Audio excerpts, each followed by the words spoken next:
रहे। लौटते हैं अब खबर की तरफ। एक ऐसी कौम जो रेगिस्तान से आंधी बनकर उठी और पूरी दुनिया पर छा गई। एक ऐसी कौम जिसने लोगों के दिलों पर राज किया। एक ऐसी कौम जिसमें तकरीबन 1.25 लाख पैगंबर और रसूल आए।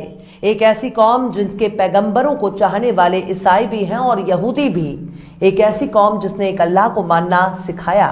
एक कौम जिसने लोहा, तांबा, मिट्टी और लकड़ी के बने खुदाओं को औधे मुंह ढेर कर दिया। एक ऐसी कौम जिसने वक्त के बड़े बड़े सुपर पावर सल्तनत को जमींदोज कर दिया। बड़े बड़े सुल्तानों को उनकी सुल्तानी छोड़ने पर मजबूर कर दिया। एक ऐसी कौम जिसने इंसान को गुलामी से आजाद कराया। एक ऐसी कौम जिसने औरतों को हक दिलाया।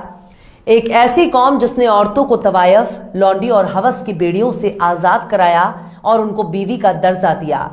आखिर क्यों? जब हम भारत की तरफ देखते हैं तो इस्लाम और मुसलमान का मतलब ही बदल जाता है। आज उसी कौम के लोगों की हालत इतनी खराब है कि हर जगह से दुत्कारी जा रही है। हर जगह से गालियां सुनने को मिल रही हैं। हर जगह से रुसवाई मिल रही है। हर जगह जूते खा रहे हैं। आखिर इसके पीछे की वजह क्या है? क्या मुसलमानों को तलवार उठाना चाहिए? क्या मुसलमानों को गोश्त खाकर अपनी ताकत बढ़ानी चाहिए? क्या मुसलमानों को अपने दुश्मन को पहचानने की जरूरत है? क्या मुसलमानों को अपना बदला लेने की जरूरत है? आज हम आपको भारतीय मुसलमानों की बर्बादी और तबाही के पीछे की सबसे बड़ी वजह एक शब्द में बता दे रहे हैं। दरअसल इसके पीछे की सबसे बड़ी वजह कोई और नहीं है बल्कि खुद मुसलमान ही है। यानी मुसलमानों का अगर कोई सबसे बड़ा दुश्मन है तो वो खुद मुसलमान ही है। इसकी शुरुआत हम झारखंड की एक घटना से करने जा रहे हैं, जहां कोरडमा में जुमे के रोज पुलिस के जरिए मुसलमानों को गाली देने की घटना पेश आई। एक आरोपी को पकड़ने गई पुलिस को जब घर पर आरोपी नहीं मिला, तब पुलिस वालों ने आरोपी के घर की दहलीज पर खड़ा होकर घर की महिलाओं समेत पूरे परिवार को गालियां देनी शुरू कर दी। जब राहगीरों ने जुमे का हवाला देकर गाली देने पर ऐतराज किया, तब पुलिस ने जुमे के नाम पर गंदी गंदी गालियां तौलनी शुरू कर दी। बहरहाल ये वीडियो वायरल है, लेकिन कुल मिलाकर गालियां देने वाले पुलिस वालों की नौकरी पर कोई खतरा नहीं है और ना ही उन पुलिस वालों को नौकरी से निकाला जाएगा। दूसरी घटना हरियाणा की है, जहां राहुल खान को पीट पीट कर मार दिया जाता है। उसके कातिल उसी के दोस्त बताए जा रहे हैं। दावा किया जा रहा है कि राहुल को मारते वक्त कहा गया कि तू मुल्ला है और हम हिंदू। तीसरी घटना भी हरियाणा से है, जहां गुरुग्राम में हर जुमे को कुछ संगठनों की नौटंकी देखने को मिलती है।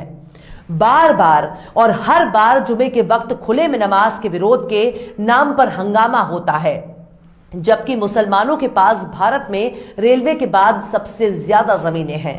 अब इसे मुसलमानों की कमजोरी कहें या फिर मजबूरी, लेकिन आज वक्फ की जमीनें मुसलमानों के पास नहीं है।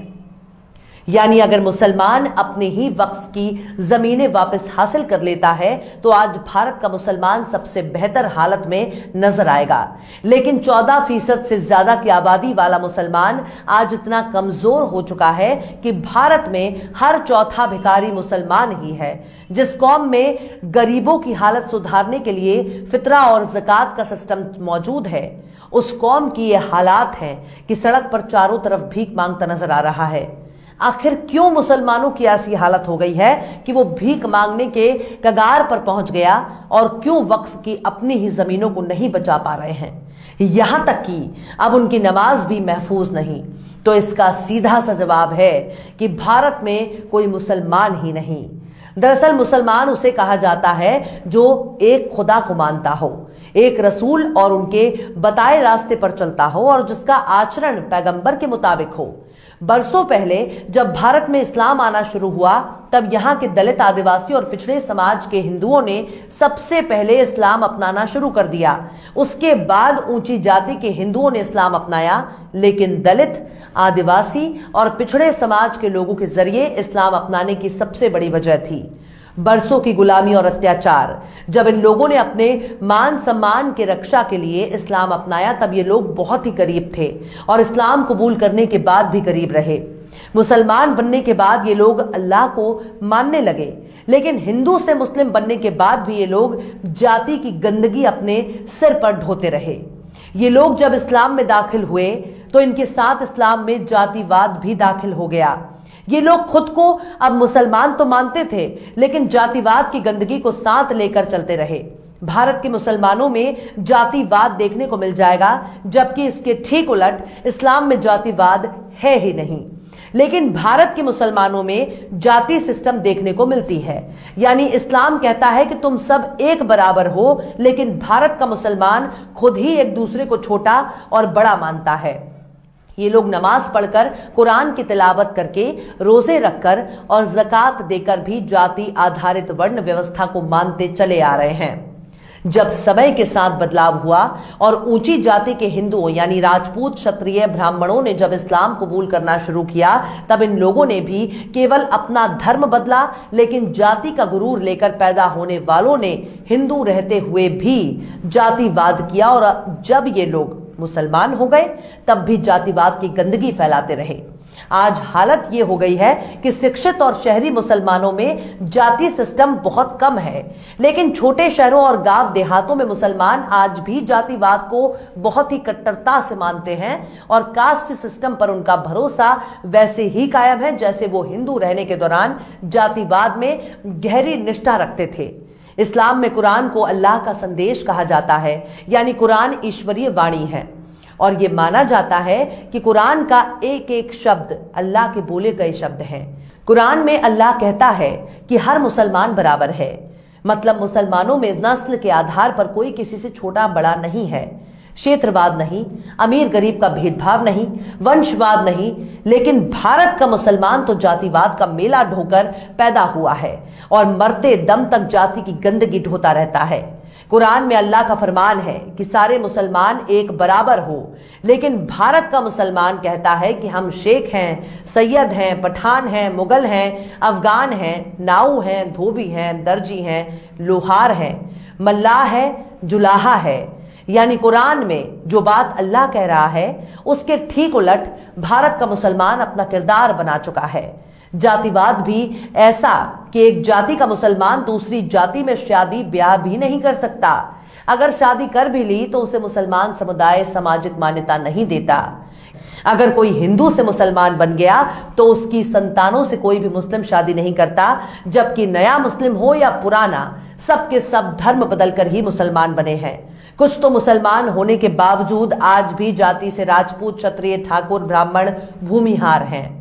अल्लाह और उसके रसूल ने मुसलमानों से कहा कि तुम खूब पढ़ो लिखो और तालीम हासिल करो। पैगंबर ने कहा कि अगर शिक्षा हासिल करने के लिए चीन तक जाना पड़े तो भी जाओ, लेकिन तालीम यानी एजुकेशन हर हाल में हासिल करो। इस्लाम में शिक्षा के महत्व को इस तरह से भी समझा जा सकता है कि जब मुसलमानों ने यहूदी और ईसाइयों को जंग में हरा दिया और उनके सैनिकों जंग में कैदी बना लिया, तब उनको छोड़ने के बदले कुछ शर्तें रख दी गईं, जिसके पीछे मुसलमानों को शिक्षित करना था। जंगी कैदी को हम युद्ध बंदी कहते हैं। उस वक्त उन कैदियों के सामने रिहाई की एक शर्त कर दी गई कि जो भी कैदी 10 मुसलमानों को पढ़ना लिखना सिखा देगा उसे आजाद कर दिया जाएगा। अब आप इस बात को समझ लीजिए कि एक ईसाई और यहूदी मुसलमानों को इस्लाम तो नहीं सिखाएगा।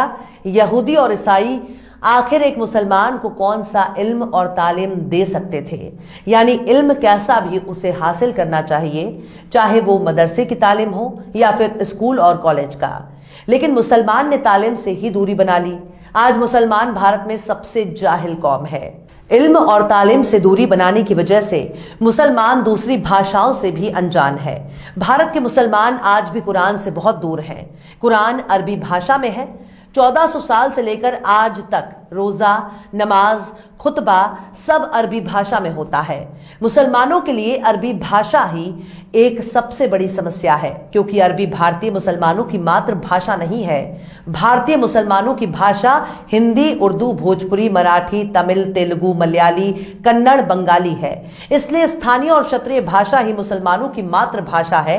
ऐसे में उनके लिए अरबी भाषा अपने आप में ही बहुत पराया है। मुसलमान अपनी क्षत्रिय और मातृभाषा से बहुत प्यार करता है, इसलिए मुसलमानों ने अरबी का व्याकरण सीखकर कुरान पढ़ना तो सीख लेता है, लेकिन कुरान में क्या लिखा है और कुरान में अल्लाह क्या कहता है, इस बात से मुसलमान बिल्कुल अनजान है। यानी मुसलमान अगर हाफिजे कुरान भी हो जाए तब भी उसने केवल कुरान को रट लिया है, लेकिन कुरान के एक एक शब्द का अर्थ खुद उन मौलानाओं और इमामों को नहीं पता जो नमाज और कुरान पढ़ाते हैं। 19वीं सदी में सबसे पहले कुरान का ट्रांसलेशन और अरबी भाषाओं में किया जाने लगा, तब जाकर पढ़े लिखे मुसलमानों में थोड़ी बहुत इस्लाम और कुरान की समझ पैदा हुई।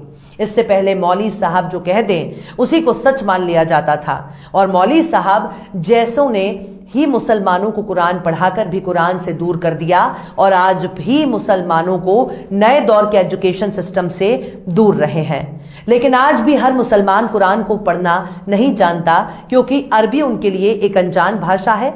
मुसलमानों में कुरान और अरबी की समझ रखने वालों को आलिम कहा जाता है।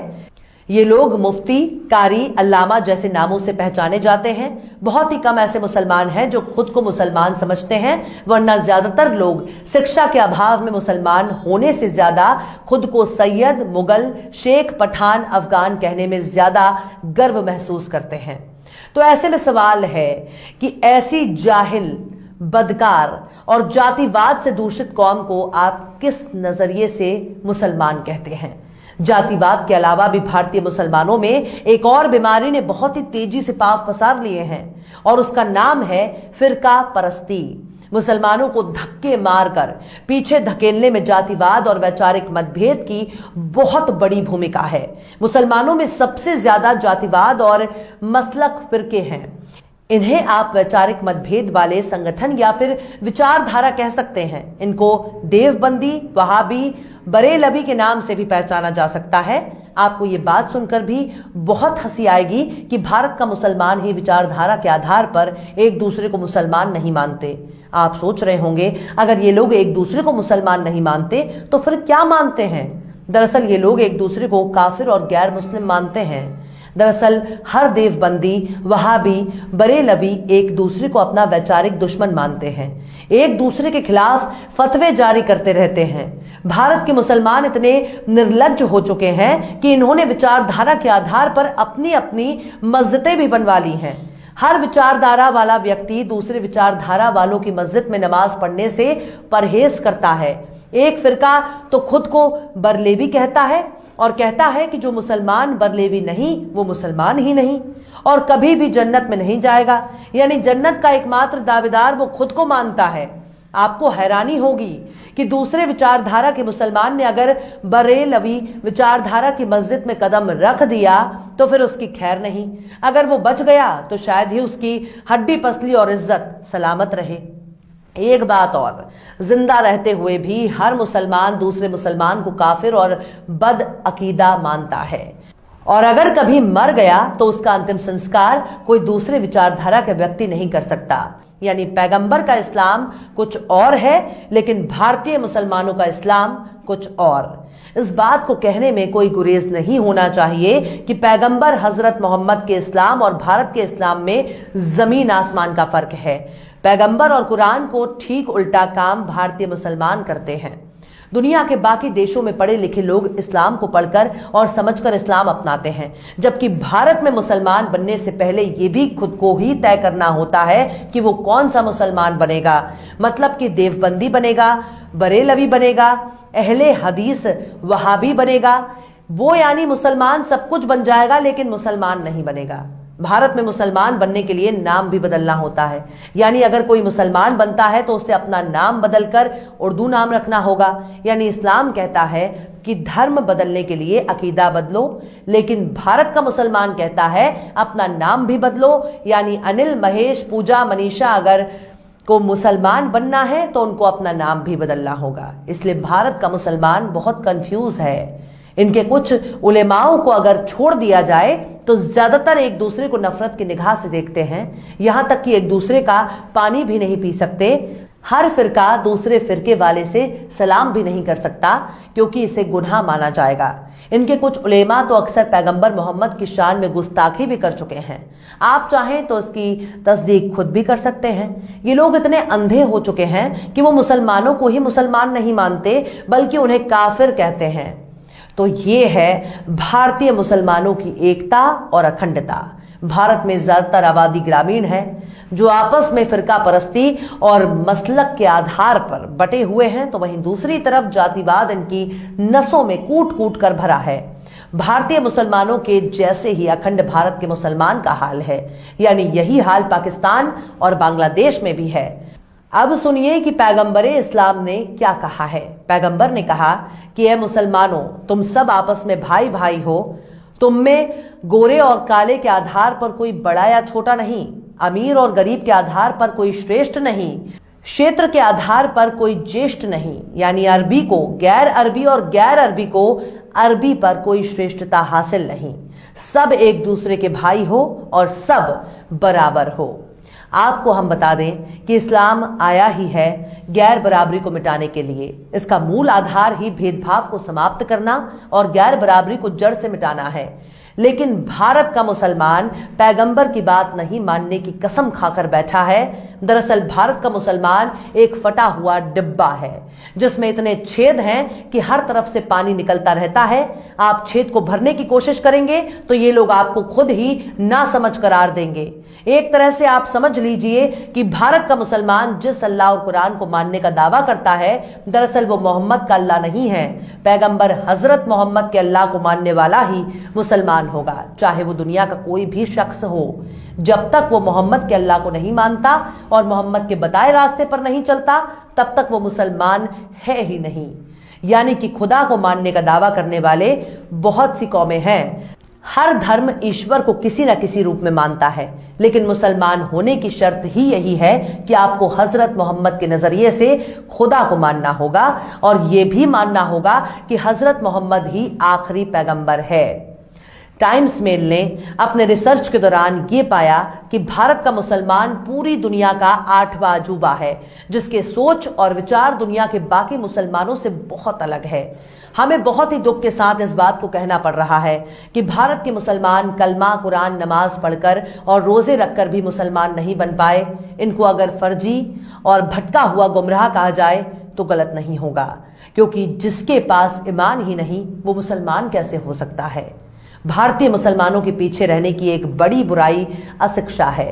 अगर भारत का मुसलमान केवल पढ़ना शुरू कर दे तो उनमें एकता भी होगी और तरक्की के रास्ते पर भी चलेगा।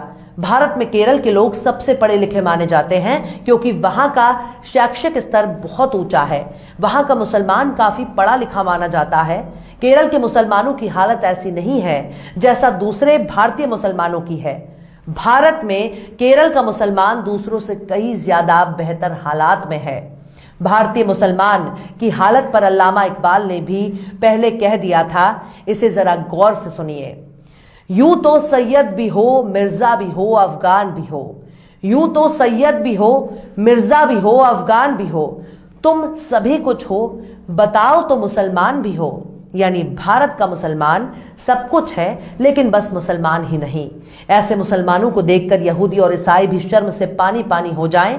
पता नहीं भारत के मुसलमान कैसे मुस्लिमों के खिलाफ नफरत और अत्याचार की बात करते हैं। ये तो खुद ही विचारधारा और जाति के आधार पर एक दूसरे पर जुल्म कर रहे हैं। इसलिए मुसलमान अब भिखारी बनता जा रहा है।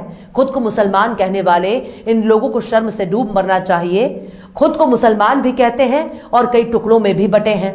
हर मुसलमान दूसरे मुसलमान को मुसलमान ही नहीं मानता है। ऐसे लोगों पर अल्लाह और उसके रसूल की लानत पड़ रही होगी। ऐसे मुसलमान अगर लात घूसे और जूते नहीं खाएंगे तो क्या खाएंगे? आप ही लोग बता दीजिए। और मुसलमान पहले आपस में ही इस बात को तय कर लें कि कौन मुसलमान है और कौन काफिर। उसके बाद इस बात पर गौर कर लेना कि आपने कुरान को कितना समझा और कितना